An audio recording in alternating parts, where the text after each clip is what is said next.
Relax, take it easy, calm down, chill out. If it's meant to be, it'll be. How many of y'all have heard phrases like this before? And if you're watching this video, chances are you've bought the lie. But I'm here to tell you that the only way to live is to be completely obsessed. Let's go on a little journey to find out why. Obsession doesn't have a very good connotation in most of our minds.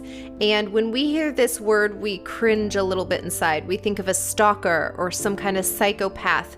Or maybe you think about the thoughts that you have in your own mind that you can't seem to chase away. The etymology of the word obsess is derived from Latin, and it actually means to besiege or occupy, to attack, vex, or plague from without. This very definition contains a key to understanding what it means to actually be obsessed and why that's the only way to live. But before we dive into that solution, let me present the problem. The first problem is that obsession feels like a negative word. It has such a strong negative connotation in our lexicon that most people want to avoid the subject altogether. But avoiding something does not mean that it ceases to exist. Each of us obsesses over something.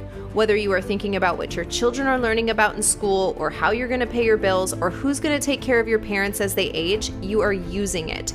You are using the negative form of it. And this is actually called toxic rumination, and it's deteriorating our brains, it's causing memory loss, and toxic ways of thinking are becoming ingrained or the new normal for our neural pathways. The good news is that this example alone shows you that the amount of energy you have right now, as well as the potential right now at your disposal to use that for something constructive, something good, something positive. So why don't I just use a different word like passion or persistence? Do I need to be using the word obsessed? Yes, I do, because neither one of these words means what obsessed does. This is like saying, hey, we're already on the airplane on the way to our dream vacation. That's close enough. We don't actually need to land the airplane and enjoy the sights. Obsessed means to occupy. It means to sit on top of something. The etymology of the word passion means to endure suffering, and persistence means to continue steadfastly. Both passion and persistence are great things, but these are the things that you do on the way to the destination. Obsession is the destination. Assuming you're with me so far, chances are you still are not fully convinced because, again, your own experience is telling you that obsession runs wild into destructiveness. It consumes everything. And this brings me to the second problem of my video, which is about discipline.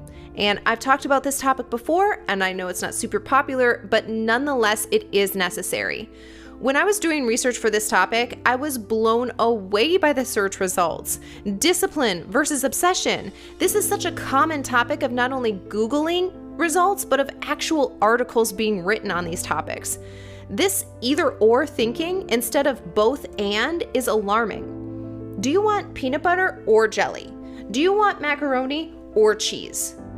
I want peanut butter and jelly. I want macaroni and cheese.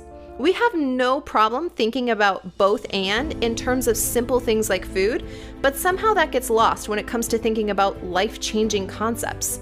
Thus, the reason why most people stay stuck allowing their obsession to consume them within instead of using it to attack something without. Let's get back on topic. Self-discipline is the highest form of self-love. If you don't have discipline, anything else that you do will eventually consume you, whether that's an obsession, a compulsion, base desires, hobbies, whatever. As Jocko Willink says, discipline equals freedom. Numerous studies have been done that show obsession is an important entrepreneurial phenomenon to understand. It has been linked to firm growth and to successful acquisition of competitive resources such as capital and personnel. And guess what other trait goes right along with obsession? If you guessed self-discipline, you get a gold star. Listen to this quote coming from Entrepreneur magazine. The common factor that every successful individual talk about in every interview and every post is their self-discipline. Regardless of if you're talking to a businessman, a sports player, or an artist, self-discipline is a fundamental element to success in areas of life. Self-discipline is what makes a dreamer a doer. The world needs more dreams and people who can chase them and make them happen. Along those same lines, Rhys Dowden, the owner of Operator Edge, a firm in Australia, states that cementing or ingraining a new action requires 4 phases: motivation, discipline, habit, and obsession. And he lists these things in the order that they need to come by. Most of us have been so used to experiencing the counterfeit that we have never stopped to analyze whether a positive of this same effect could be possible. In 2020, Forbes published an article that listed out 6 personality traits of successful entrepreneurs. They are robust work ethic, deep passion, creativity, motivated self-starters, easygoing attitude, and they are eager to learn. In that same year, Harvard Business School published a similar list, except they listed 10 traits of successful entrepreneurs. Here's their list: curiosity, structured experimentation, adaptability, decisiveness, team building, risk tolerance, comfortable with failure, persistence, innovation, and long-term focus. Before we look deeper at these traits, let me first throw a couple of business stats at you. At least 50% of small businesses that start close their doors within the first 5 years of opening, and 20% of new businesses close in the first year that they open.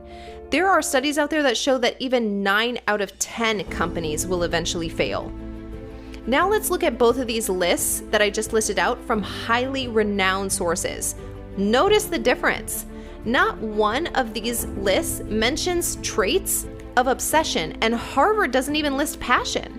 In fact, these traits that Harvard does list are evident in the majority of people, and certainly in every person who calls himself an entrepreneur. If every entrepreneur has these traits, that would mean that everybody would be successful at it. And this is in stark contrast to the statistics that I just listed that said up to 90% of startups will fail. My point here is that if you would add obsession to either one of these lists, and you are obsessed with your idea, your vision, your dream, you will find a way to create market demand. That's right. You would find a way to create the very environment for your dream to not only be birthed, but to survive and to thrive. But the desire to play it safe, to blend in, to give the answer everybody wants to hear is affecting not only good journalism, but ultimately success that people are experiencing in their lives and how fulfilled they are with their existence. Let's go back for a moment to thinking about things in a more simplistic manner, like I gave the example with the food earlier. Watch children at a playground. They aren't thinking about how to conserve their energy, how much effort they should be expending, what the other kids will think of them if they play wholeheartedly. No, they're fully engaged in their activity. They go all in all the time. And it's only once we become adults that we think we need to tone it down. We need to play it safe. We need to sit inside of a cubicle all the days of our lives and call that normal. This level of inactivity causes us to have obsession consume us from within instead of doing the very thing that it was meant to do: occupy something without. I want to share a personal story that has impacted me.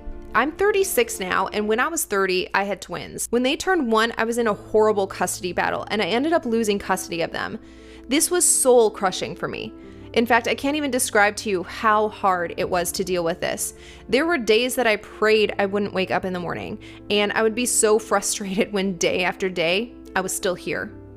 Doing nothing wasn't an option for me. It came down to that. I'm not built that way, and I stopped trying to fight it. So I became obsessed with healing. I became obsessed with becoming a person that could explain what narcissistic abuse is, how this looks in court, and to take that information and train others who are experiencing similar situations to mine. And that's exactly what I did.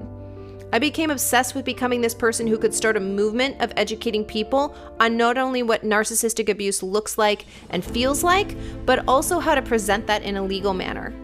That obsession is the reason why I've been able to help hundreds of people individually over the past 5 years. Without a doubt, obsession and discipline are the very reasons why I am who I am today and I am where I am today. I've already presented you with 2 problems in this video, and I want to make sure that you have 2 takeaways. And they both boil down to the fact that obsession is life-giving. I started out the video by making this statement, and I want to drive it home again now. Obsession is literally the reason why I'm not only alive now, but I'm full of life. Obsession is the thing that will get you through the darkest nights of your soul.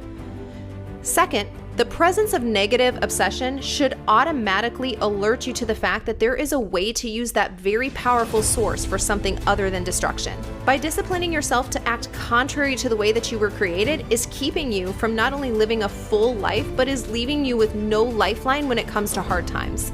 You are left to toxic rumination because that is all you have been taught, that is all you have practiced, and it's ultimately became your instinct. It's the go-to thing that you do when things are hard. But it does not have to be this way. My faith is the foundation of my life. Everything that I do, it flows through my spiritual roots. Revelation 13 says that Jesus, the Lamb of God, was slain before the foundations of the world. In other words, before God ever created people, he knew that they would mess up and need a savior. But even with that foreknowledge, he was still obsessed with making people. He was still obsessed with his dream. And not only that, he was obsessed with his original plan for them. So obsessed, in fact, that not only would he go on to make people even though he knew that they would ruin his original plan and not walk in harmony with him and his desires, but he would send his only son. God would become human for us. That's obsession. Right now, I want you to give yourself permission to throw off the mindsets, beliefs, words that have been spoken over you or that you've been speaking to yourself, your ideas, your limitations, and anything that falls short of obsession as a lie.